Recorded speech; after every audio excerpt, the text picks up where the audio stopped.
আসসালামু আলাইকুম প্রিয় দর্শক, গ্যাদা ইঞ্জিনিয়ারিং থেকে সবাইকে শুভেচ্ছা স্বাগতম। প্রিয় দর্শক, আমি আজকে সোলার হাইব্রিড স্থাপন করলাম। এটা হচ্ছে ময়মনসিংহ ফুলবাড়ি।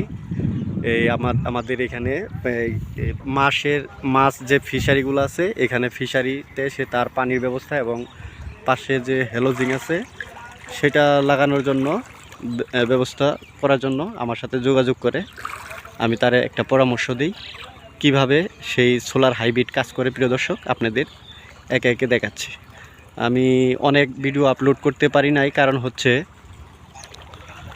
ভিডিওগুলো আপলোড করতে পারি নাই। আমার একটা দোকান আবার নতুন অবস্থায় কাজ করতে হলো, তার জন্য আমি ভিডিওগুলো ইউটিউবে বা ফেসবুকে দিতে পারি নাই। প্রিয় দর্শক, সবাই আমার জন্য দোয়া করবেন এবং আল্লাহ তাআলার কাছে সুস্থতা কামনা করবেন। আমি দেখেন কিভাবে এই 8টা প্যানেল দিয়েছি 550 ওয়াটের। এখানে কত এই স্ট্রাকচারগুলো, এই যে এই খুঁটির মাধ্যমে এগুলা দেওয়া হয়েছে খুব সুন্দর করে, দক্ষতার সাথে। আমরা বারবারই বলি, আমাদের গ্যাদা ইঞ্জিনিয়ারিং একজন ট্রাস্টেড প্রতিষ্ঠান, কত সুন্দর করে কাজ করা হয়েছে দেখেন। তো দর্শক, এইভাবে কাজ করা হয়েছে। এই হচ্ছে সুন্দর করে কাজ করা।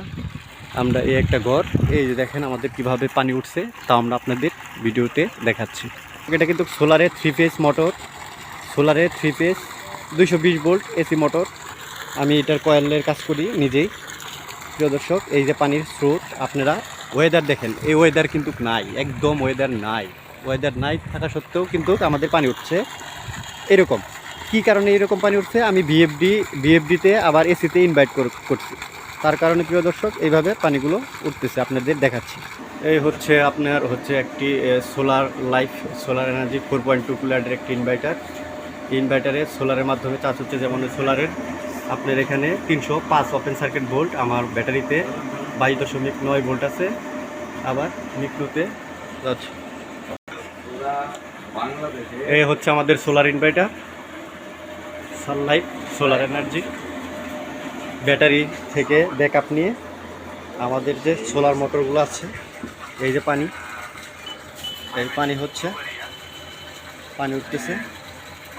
এটা 2 গোড়া 2 ডেলিভারি পাম্প, সোলার পাম্প।